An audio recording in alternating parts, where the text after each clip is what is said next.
Carrying capacity is based off a mathematical formula. It takes into account grazable acres. It takes into account forage production on those acres, and it also takes into account what utilization, how much you want consumed of that forage that's out there. Typically, that's expressed as a percentage. And then on the denominator side, we'll take your livestock weight and multiply it by some intake value. Typically in our classes, just as averages, we'll use like a 2.6% intake per day for that animal.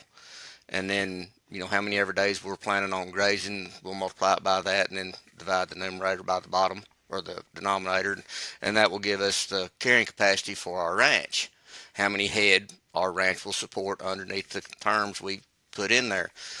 Grazable acres, I hear a lot of people say, oh, granddaddy did it this way and he ran 100 cows and I got the same amount of land. Well, you might have the same amount of land and you may not. In one of our classes, the Grazing Essentials course, we talk about this. We pull up a map that's about 85 acres and 19 years later it's 75 acres. Just because an oil pad came in, the highway moved south, different things happens. And the other thing about it is if you're doing things like your granddaddy did, you're probably running bigger cows than your granddaddy did because not many people's got a lot of 1,000-pound cows anymore like my grandfather did. So the forage availability, that's kind of based on your climate, where you're at. If you're more arid, you're probably going to run less forage than, say, we are here in south central Oklahoma with 38 average inches of rainfall. So, you're only going to be able to grow so much grass, so much forage for those animals. Utilization, how much we take, is one decision as a manager or as an owner that you make in that calculation. You decide what it is. We typically will try to push people to take less than they want to because I've heard the term, oh, that's wasting grass if I don't eat it. No grass is ever wasted. It's always useful for something somewhere. Even if it's not ran through a cow, it'll improve the soil health in future once it lays on the ground and decays. Those nutrients can go back in the soil. On the bottom side of that equation, we talked about cow weight, and we just tell people take the average weight of your cow herd. And typically, most people's going to use 1,200-pound cows. And then multiply that by the 2.6% intake. And then you take that number and multiply by the days you plan on grazing. If you plan on grazing forages 365 days a year, that's the number you use, 365. If you've got a stocker operation and you're going to be running 120 days, that's the number you use. Once you do all the math, it'll give you a number, and that's the maximum amount of cows that place will carry underneath those conditions. Stocking rate, on the other hand, is solely a management decision. That is the number of animals that we as managers and owners choose to put on our landscapes. That's how many animals we buy or put on that ranch. So it's straight up management decision. So what are the major implications and problems you see when producers are using those two terms interchangeably instead of understanding them for being two separate things? Typically what I see happening is when they use them interchangeably, they're not really thinking or paying attention to their ranch. Our ranches will teach us a lot of stuff if we just look at it and monitor it and see what happens over time. But if they're using them interchangeably, typically they have not done the calculation to see if their carrying capacity is where it needs to be. They may be low or they may be high on their stocking rate because they haven't calculated their carrying capacity. So when producers are looking to calculate that carrying capacity, I know you just went through what goes into that calculation. Are there other resources in their area that they should turn to kind of get started on that? Or is it pretty much a straightforward calculation across the board, no matter where they're at? Well, the calculation is the same, but the numbers are going to be different depending upon where you're at, your situation, and, your numbers will be different than your neighbor ranch's numbers. The grazable acres, people say, well, I own 1,000 acres. It's a good deal. I'm glad you do. How much of that is grazable?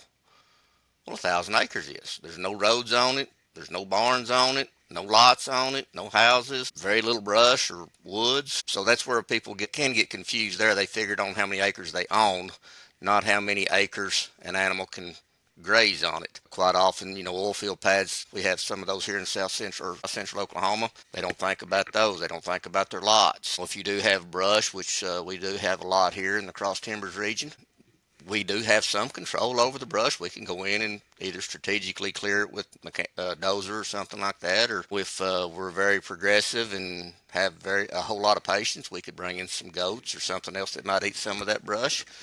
Um, so that's where, the grazable acres, that's where those kind of numbers could come from. Your forage production is one of the hardest numbers for people to come up with. And the way we teach it in class is, if you've got history of the ranch, you probably know, I tell everybody when I was on the ranches every day, I might not tell you how many pounds of forage was out there, but I could tell you how long those set of calves could be in that pasture. So I was still equating it, and I just wasn't thinking about it that way. So, you can visually appraise it and say, I've got 4,000 pounds of dry matter here. You can take a ruler out there and do some measurements, and we've got some methods here at Noble. We've worked with Jim Garish and on some our classes, and he's helped us out a bunch. And we've used a lot of his spreadsheets and tricks and things like that, or methods. And we can take that measure and do some measuring out in the pastures, and we come up with that number. Another good way that I tell a lot of people to do it is they can get on the NRCS Web Soil Survey. It's a free website, very good to use for some instances, and it's a good starting place for a lot of things. They can get in there and outline their ranch on that map, and it'll give them an average. You can look at a good year, a bad year, an average year, and I suggest either going at the high end of average year and at the low end of or the best end of bad year, because if you use a good year every year, your carrying capacity is going to be too high, because we have 38 inches average rainfall here in Oklahoma, and we might hit that 3 out of 10. So, but that's a good place to get that forage production number just as a base to get started. And then after you've gotten started, you're monitoring your animals, you're monitoring your pastures, you're taking notes, recording down all this information, and that will help you become better the next time you do these calculations. Again, the utilization rate, a lot of people think they need to take 80 to 100% of their forage, and I would disagree with that. We typically talk around, depending upon the type of forage, we're talking about 30% on, some native ranges here in Oklahoma. If we're talking the Bermuda grass, we'll be talking a little bit higher than that. If we're talking winter wheat, which we have a lot of, we're talking 60% or so. A lot of those, those annual type grasses, you can sometimes take a little bit more than you can your perennials. But your native perennials, they are made to take a little bit and move on down the road and let that plant grow and recover. The livestock number, I ask a lot of people what their cows weigh, and I get a lot of numbers, and then I ask how many people's got scales. And not a lot of people have scales. So, unless you make a living buying cattle and know what a cattle weighs, you might miss your cattle weight a little bit. And then daily intake, you can set it at 2.6, 3%. Either one of those would be fine. If you don't want to be a little bit safer, 3% would be, a good average number to use. And then the number of days is, that's dependent on how long you want to graze. If you plan on feeding hay and, energy or protein supplement 60 days, then that number's 305 days.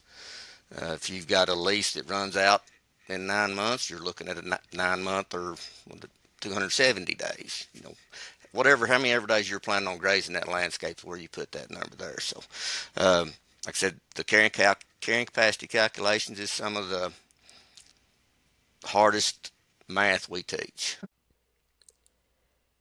Folks, if you enjoyed this conversation, be sure to listen to the full one on the Casual Cattle Conversations podcast right here on YouTube or wherever you find your favorite podcast players. Happy ranching.